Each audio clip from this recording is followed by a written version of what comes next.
Halo Bapak Ibu guru hebat, bertemu kembali dengan Hendra Jatika di channel Hendra Jatika 8262. Sebelumnya mohon Bapak Ibu untuk subscriber, karena subscriber itu gratis, tidak berbayar. Kemudian like, karena like itu tidak membutuhkan waktu yang lama. Kemudian ketik atau pijit tanda lonceng karena tidak membutuhkan waktu lama.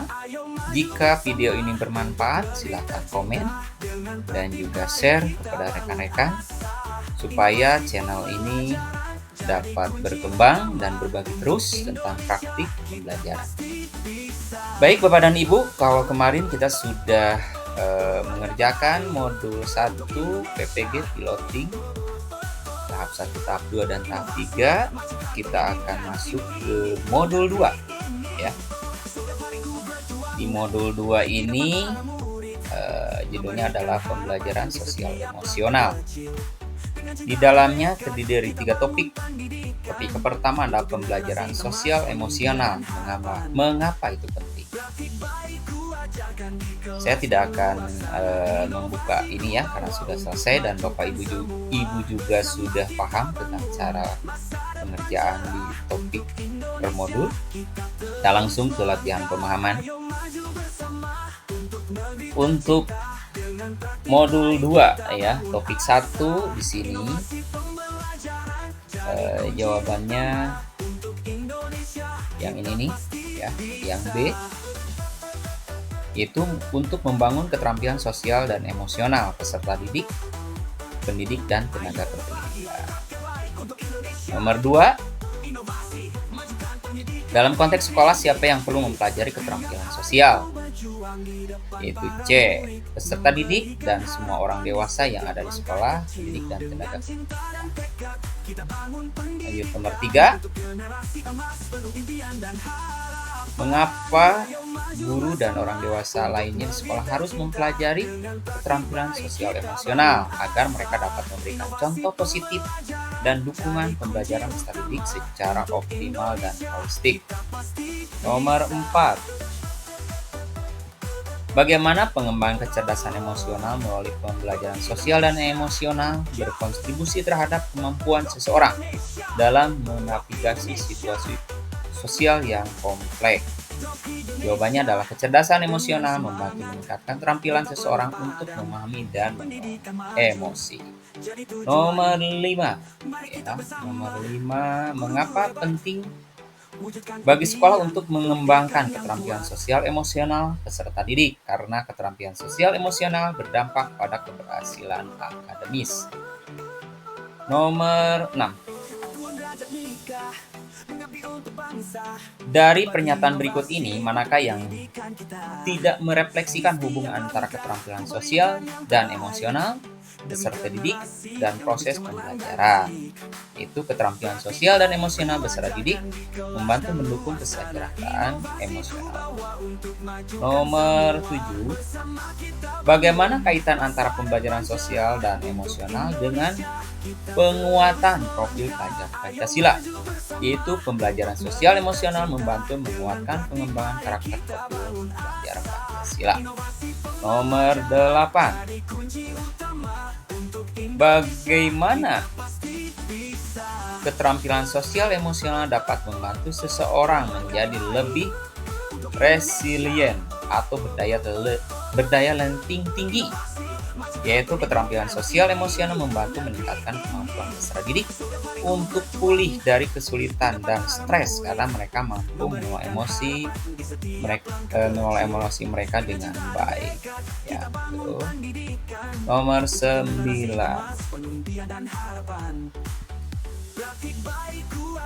dari contoh-contoh di bawah ini, menurut Bapak Ibu, mana yang bukan merupakan alasan tepat bagi pentingnya meningkatkan keterampilan sosial dan emosional orang dewasa di sekolah? Yaitu keterampilan sosial dan emosional membantu peserta didik untuk memahami dan berinteraksi dengan pendidik secara efektif. Terakhir, jika tertarik ke dalam lingkup yang lebih luas dan lebih besar, pengembangan keterampilan sosial emosional membantu menciptakan kesejahteraan masyarakat mana dari pernyataan di bawah ini yang menurut Bapak Ibu tidak mencerminkan hal tersebut? Yang tidak, ya ini harus diingat yang tidak.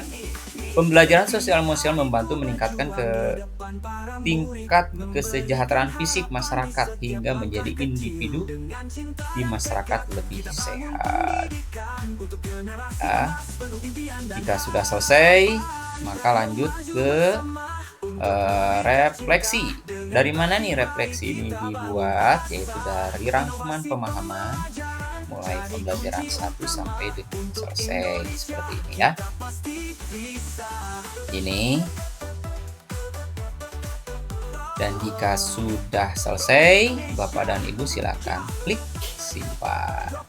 Sebelum lanjut, saya mengingatkan kembali mohon like, subscribe, dan juga komen jika video ini bermanfaat, serta share kepada rekan-rekan supaya channel ini bermanfaat dan lebih berkembang. Lanjut ke topik 2, pembelajaran sosial emosional apa dan bagaimana menerapkannya. Ini ya, ini tidak perlu dibuka ya Bapak dan Ibu karena saya yakin Bapak dan Ibu sudah menyelesaikannya. Lanjut ke latihan pemahaman untuk topik 2. Berikut ini adalah kompetensi sosial emosional menurut Kasel, kecuali manajemen proses pembelajaran. Nomor 2, apabila seorang guru telah mampu menjalin dan mempertahankan hubungan relasi yang sehat dan efektif dengan individu dari latar belakang yang berbeda, seperti dengan peserta didik, orang tua, masyarakat, dan lainnya. Artinya, guru tersebut telah memiliki kompetensi sosial emosional, yaitu kompetensi relationship skill. Nomor 3, dalam konteks pembelajaran sosial emosional, mengapa penting untuk memahami perspektif perkembangan peserta didik dari waktu ke waktu agar dapat merumuskan standar yang sesuai dengan usia dan tugas perkembangan peserta didik. Nomor 4, ada beberapa teknik untuk melatih keterampilan sosial emosional atau KSE. Di antaranya teknik STOP. Teknik ini diterapkan untuk melatih keterampilan sosial emosional berikut. Yaitu di antaranya yang paling tepat, manajemen diri. Nomor 5, bagaimana menerapkan teknik empathy works secara efektif dapat berkontribusi pada pengembangan kompetensi sosial emosional peserta didik dengan menggabungkan elemen kegiatan lapangan dan refleksi, yaitu memahami variasi budaya di lingkungan sekitar dan meresapi pengalaman tersebut. Lanjut ya ke nomor 6. Seorang guru berkomitmen untuk menciptakan atmosfer yang mendukung keberagaman dan melibatkan setiap peserta didik dalam pembelajaran. Dari pilihan di bawah ini, pilihlah pernyataan yang paling efektif. Memulai dengan cerita inspiratif yang terkait dengan keberagaman dan memberikan ruang untuk berbagi pengalaman peserta. Lanjut ke nomor 7. Oke. Nomor 7, suatu sekolah memutuskan untuk menerapkan strategi pengambilan keputusan yang dikenal dengan singkatan POC, Problem, Option, Outcome, Choice, How. Strategi ini diintegrasikan dalam pembelajaran sosial emosional untuk mengembangkan kemampuan peserta didik dalam membuat keputusan yang bertanggung jawab. Berikut adalah pernyataan yang benar terkait pengembangan kemampuan tersebut adalah penggunaan strategi POC membantu peserta didik untuk membuat keputusan beralasan setelah menganalisis informasi. Kita lanjut ke nomor 8. Nah, belum dilanjut ya. Ini nomor 8. Oke. Di sekolah, Adam seringkali merasa stres karena tekanan tugas akademis Karena tugas akademis yang menumpuk, salah seorang guru memberikan saran kepada Adam untuk mencoba teknik menghitung sampai dengan 10. Ketika merasa tertekan, Adam mencoba teknik tersebut dan menyadari bahwa itu membantu untuk lebih tenang dan fokus. Berdasarkan contoh ini, manajemen diri dan motivasi apa yang sedang Adam kembangkan, itu mengelola emosi diri melalui teknik penghitungan sampai dengan 10. Nomor 9, seorang guru harus mampu merancang pembelajaran dengan menggunakan kerangka 3 signature praktis, yaitu pembukaan yang hangat dan inklusif, kegiatan yang menantang serta melibatkan peserta didik, dan penutupan yang optimis dengan alasan. Pembukaan yang hangat perlu untuk membangun keterhubungan komunitas dan terkoneksi dengan pembelajaran yang akan dilakukan. Terakhir, nomor 10. Guru ingin mengakhiri sesi pembelajaran dengan penutupan yang optimis sesuai dengan kerangka 3 signature praktis. Sebelum penutupan, guru merencanakan sebuah refleksi bersama tentang pembelajaran hari ini atau hari itu. Namun, ada beberapa peserta didik terlihat masih belum sepenuhnya memahami konsep yang diajarkan. Sebaliknya, beberapa peserta didik lainnya tampak antusias dan siap untuk belajar lebih lanjut. Bagaimana guru dapat mengelola situasi ini dengan menciptakan penutupan yang tepat, optimis, sambil memastikan bahwa setiap peserta didik merasa diakui dan didukung? Yaitu mengajukan pertanyaan terbuka kepada seluruh kelas untuk memotivasi peserta didik yang masih membutuhkan pemahaman tambahan. Untuk topik 2 sudah selesai. Saya mengingatkan kembali like, subscribe, kemudian tekan lonceng, komen jika video ini bermanfaat, serta share supaya channel ini berkembang dan terus membagikan pengalaman pembelajaran sehingga membantu Bapak dan Ibu dalam penyelesaian tugas-tugas PPG piloting guru tertentu. Oke, lanjut ke topik 3. Topik 3 yaitu pembelajaran sosial emosional. Bagaimana mewujudkan kesejahteraan psikologis warga sekolah. Oke, lanjut ya ke latihan pemahaman. Nomor 1. Keadaan emosi berkelanjutan yang ditandai dengan suasana hati dan sikap positif, hubungan positif dengan peserta didik, dengan guru lain, ketahanan, optimalisasi diri, dan tingkat kepuasan yang tinggi terhadap pengalaman pembelajaran mereka di sekolah. Definisi yang disampaikan di atas merupakan definisi dari kesejahteraan psikologis peserta didik atau student well-being. Ya, siswa yang bahagia. Nomor 2, meningkatkan kesejahteraan psikologis warga sekolah dapat diwujudkan melalui komitmen kita sebagai seorang pendidik untuk meningkatkan keterampilan sosial emosional diri kita sendiri sebagai orang dewasa. Hassel menjelaskan bahwa pengembangan keterampilan sosial emosional oleh orang dewasa di sekolah dapat dilakukan melalui 3 upaya, yaitu berkolaborasi, belajar, dan menjadi teladan. Nomor 3. Guru dapat melakukan upaya belajar untuk meningkatkan keterampilan sosial emosional diri sendiri. Salah satu upaya belajar yang dapat dilakukan oleh guru diantaranya adalah dengan melakukan refleksi terhadap keterampilan sosial dan emosional pribadi atau dirinya sendiri. Nomor 4. Guru dapat melakukan upaya berkolaborasi untuk meningkatkan keterampilan sosial emosional dirinya sendiri. Berikut ini mana yang bukan? Ini yang bukan ya Bapak dan Ibu, termasuk contoh upaya berkolaborasi tersebut. Melakukan refleksi terhadap keterampilan sosial dan emosional pribadi dirinya sendiri, karena refleksi bukan kolaborasi ya.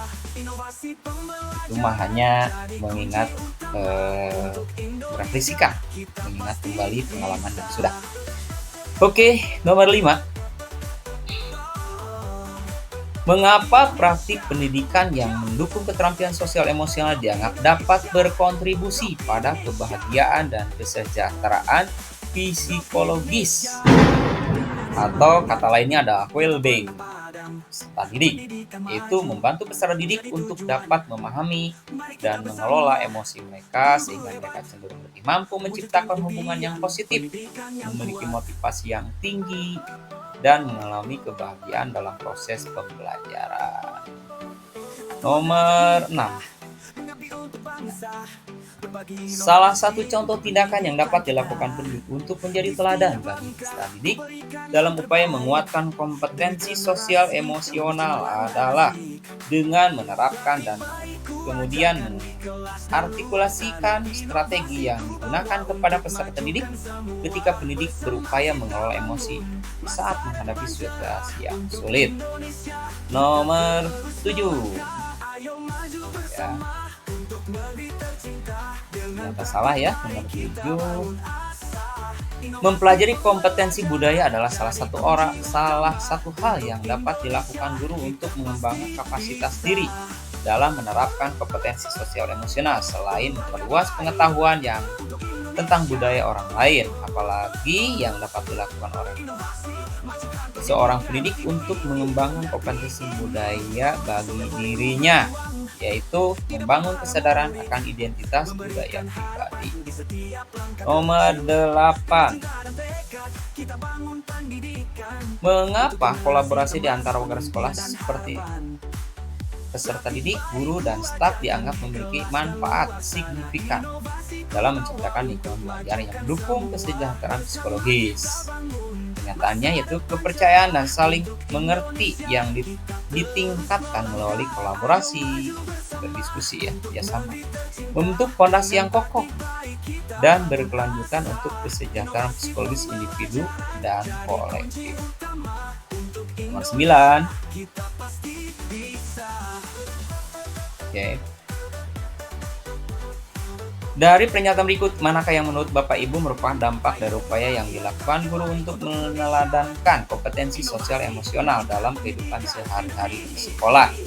Yaitu pernyataannya, peserta didik dan warga sekolah dapat melihat langsung bagaimana keterampilan sosial dan emosional digunakan dan membantu mengelola tantangan sosial dan emosional dalam kehidupan sehari-hari. Terakhir, nomor 10. Sekelompok guru di sebuah sekolah menengah pertama melakukan pertemuan untuk mendiskusikan data survei lingkungan belajar. Hasil survei tersebut mengungkapkan bahwa hubungan antara guru dan peserta didik di sebuah jenjang kelas kurang berjalan dengan baik. Pengungkapan ini mengarahkan semua guru-guru mengajar di jenjang kelas tersebut untuk mendiskusikan hal ini lebih lanjut, baik dengan sesama guru dan juga dengan semua peserta didik di jenjang kelas itu untuk mencari solusi dalam upaya memperbaiki keterampilan berelasi mereka. Berdasarkan deskripsi situasi di atas, apa sebenarnya yang dilakukan oleh guru di atas? Berkolaborasi untuk meningkatkan keterampilan sosial dan emosional. Untuk latihan pemahaman, topik 3 sudah selesai. Mohon Bapak dan Ibu untuk like, karena like itu tidak membutuhkan waktu yang lama di channel YouTube saya. Kemudian subscribe juga tidak bayar, gratis. Kemudian jika video ini bermanfaat, silahkan komen dan juga share kepada rekan-rekan yang lain. Nah, di akhir pembelajaran setelah selesai membuat jawaban, Bapak dan Ibu disuruh untuk mengisi refleksi ya. Refleksinya seperti ini dari pertanyaan-pertanyaan dari yang di atas. Kalau sudah selesai, tinggal klik simpan. Kalau semuanya sudah selesai Bapak dan Ibu ya, tinggal lanjut ke post test ya, karena 3 topik di modul 2 ini sudah centang hijau semua. Tinggal ke latihan atau TO ya, PSE 1. Oke, PSC1 di sini karena tidak perlu dijawab, ini sudah ada karena jawabannya berbobot ya, mulai dari 1 sampai 25. Jadi soal nomor 1, dalam rangka mewujudnya sekolah ramah anak, Anda diminta kepala sekolah untuk menggali data dan kebahagiaan peserta didik di sekolah. Adapun melakukan survei kepada seluruh warga sekolah dan memperoleh data yang banyak sekali. Hanya saja Anda kebingungan menindaklanjuti data-data tersebut. Bagi guru yang ditunjuk sebagai koordinator tindakan, apa yang Anda prioritaskan? Yaitu mengajak guru lain untuk berdiskusi hasil survei. Ya, nomor 2. Anda datang ke sekolah setengah jam lebih lambat dikarenakan harus mengantar anak Anda ke dokter. Anda sebenarnya sudah berusaha mengantar lebih pagi, namun ternyata tetap terlambat. Di satu sisi, Anda ada kesempatan yang berlaku di kelas. Anda bahwa toleransi keterlambatan adalah 15 menit. Sebagai guru kelas, apa yang Anda lakukan ketika memenuhi situasi tersebut? Yaitu meminta maaf dan membuat kesepakatan konsekuensi dengan peserta didik. Kemudian nomor 3, sebelum berangkat ke sekolah, hari ini Anda berkonflik dengan pasangan yang berdampak terhadap suasana hati yang kurang baik. Anda sebenarnya sedang tidak ingin bertemu dengan banyak orang, namun peserta didik Anda menunggu di kelas. Jika menemui situasi tersebut, apa yang Anda lakukan sebagai guru? Melupakan konflik sementara dan membuka aktivitas pembelajaran dengan anak. Jadi melupakan permasalahannya.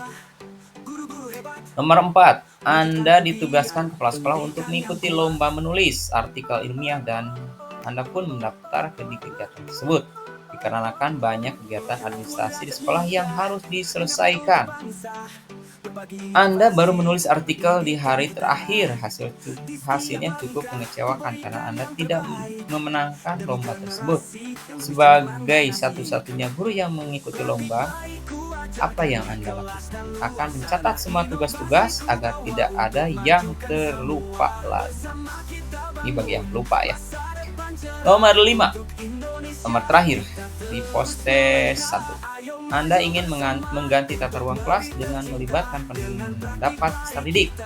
Dengan antusias peserta didik memberikan usulan dan pendapatnya agar Anda sangat mengapresiasi hal tersebut, namun Anda menyadari bahwa ide dari peserta didik ternyata kurang sesuai dengan diharapkan. Sebagai guru kelas, apa tindakan yang Anda lakukan?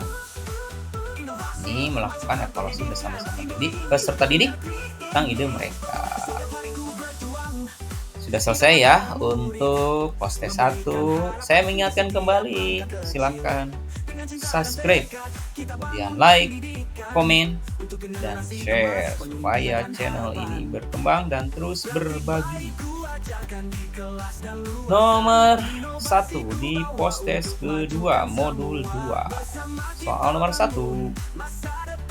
Salah seorang peserta didik di kelas Anda sudah seminggu tidak masuk sekolah karena sakit. Sebagai guru kelas, Anda bermaksud mengajak teman-teman untuk menjenguk hampir seluruh peserta didik dengan antusias.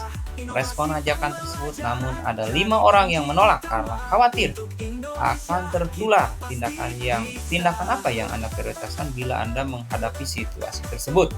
Mengajak semua teman menjenguk dengan memastikan bahwa peserta didik itu memang aman dikunjungi.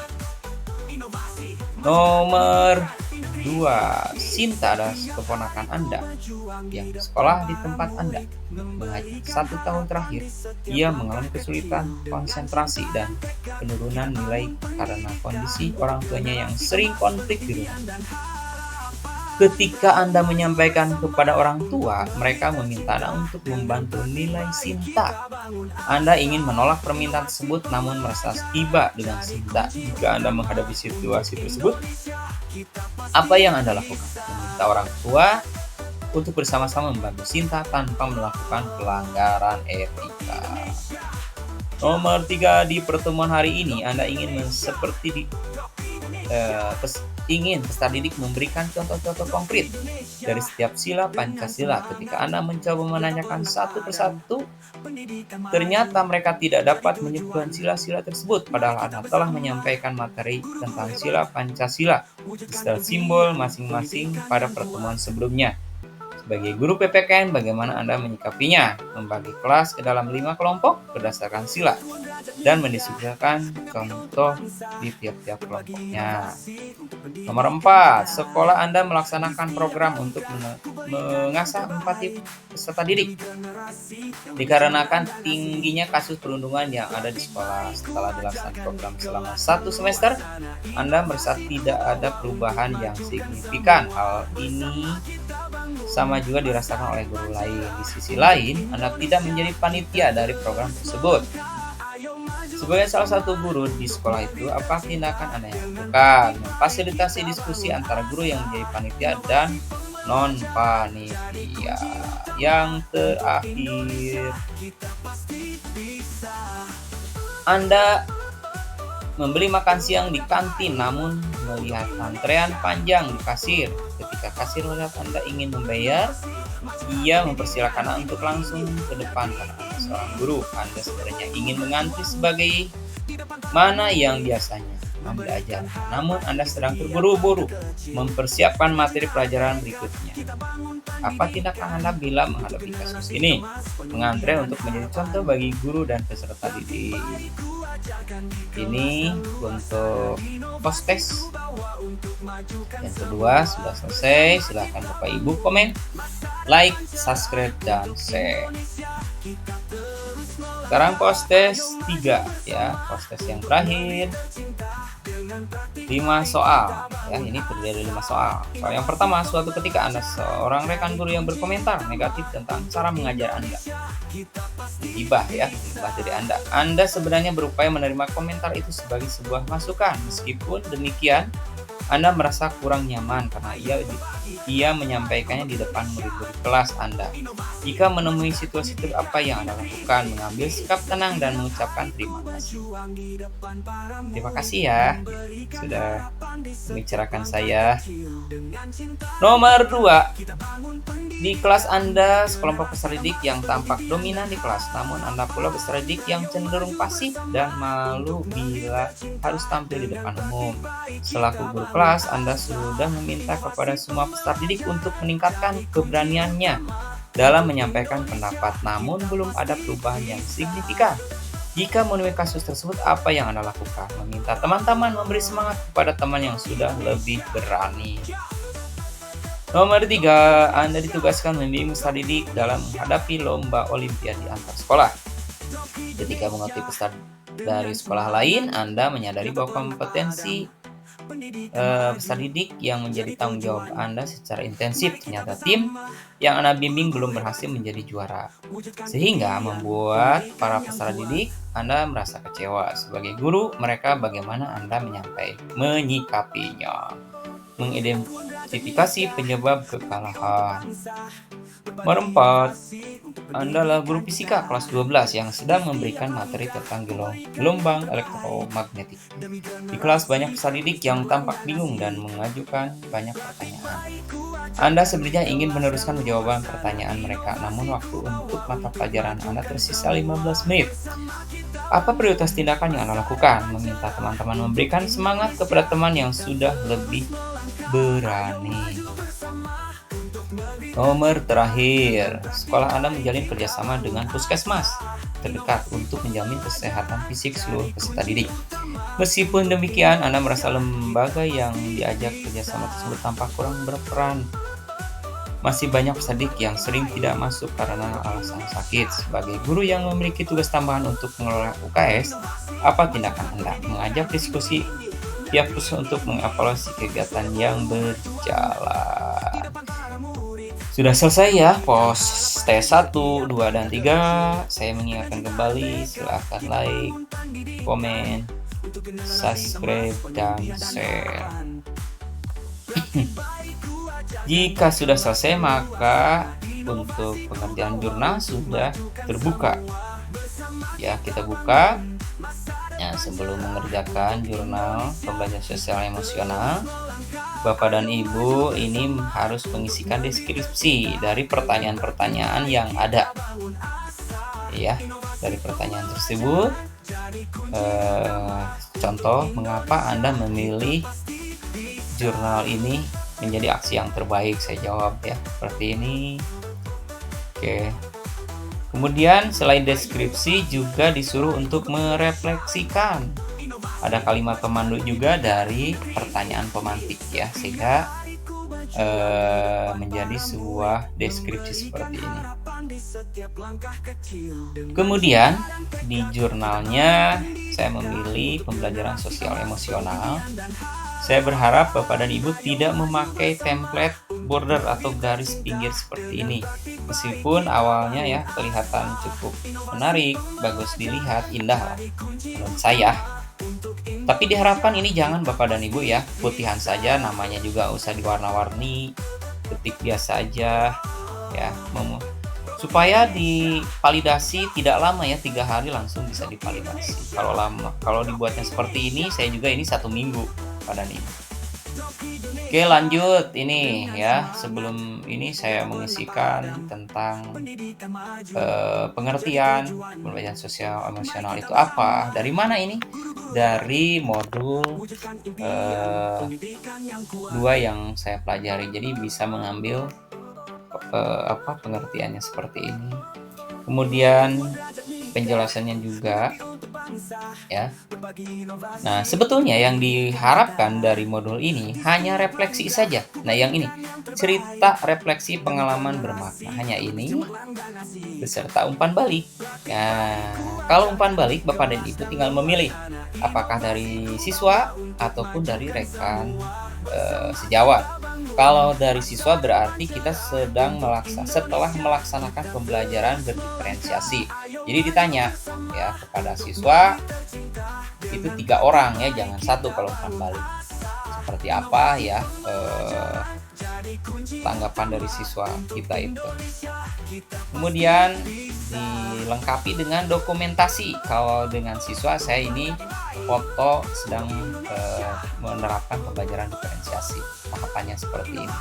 Nah, kalau Bapak dan Ibu memilih dengan rekan sejawat berarti pengimbasan ya, atau penyampaikan pengalaman atau berbagi praktik baik, berarti Bapak dan Ibu sedang duduk dengan rekan Bapak dan Ibu kemudian dipoto ya, dari 3 orang tersebut. Nah, ini nama dokumentasinya jangan diwarna-warni seperti ini ya. Harapkan biasa saja supaya cepat validasi. Demikian Bapak dan Ibu, mudah-mudahan apa yang saya bagikan ini bermanfaat dan berharap Bapak dan Ibu ini sukses lulus bersama-sama mendapatkan sertifikasi dan mendapatkan tunjangan. Saya mengingatkan yang terakhir supaya saya bisa berbagi terus dengan modul 3 nanti. Mohon di like, subscribe, kemudian ditekan lonceng, kemudian komen dan share kepada teman-teman Bapak dan Ibu supaya saya bisa terus berbagi. Salam bahagia Bapak dan Ibu guru. Mengajak nikah, mengabdi untuk bangsa.